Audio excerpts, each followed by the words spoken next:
This ride takes us through Hyderabad, moving along the city roads during the ride.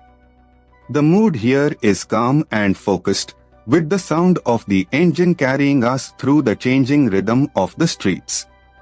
Let the road unfold naturally as we settle into this stretch. A little further along, this part of the route shows a grounded side of Hyderabad, where everyday movement defines the street. Shops, side lanes, and passing vehicles build a sense of momentum, and the pace stays steady. It is the kind of stretch where the ride feels less like a destination and more like a continuous observation. As the ride continues, here is something worth knowing about this part of Hyderabad. Tank Bund is a roadway built along the lake wall, lined with statues of famous personalities.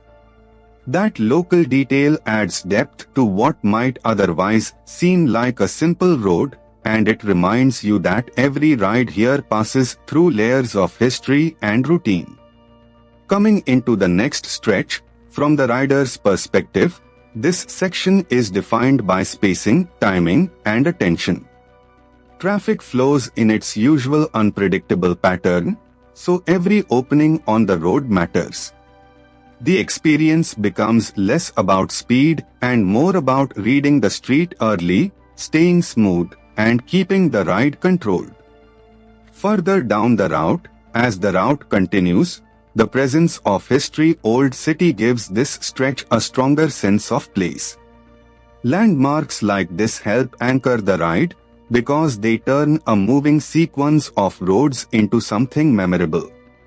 With the road opening ahead, the atmosphere here changes with the hour, and the weather adds its own character to the ride. The road noise, light, and movement around the bike all combine into a very specific riding mood. That is what makes city POV footage work best when the narration supports the scene. As this ride through Hyderabad comes to a close, the journey may be simple, but the texture of the road, the city, and the ride itself is what makes it worth watching.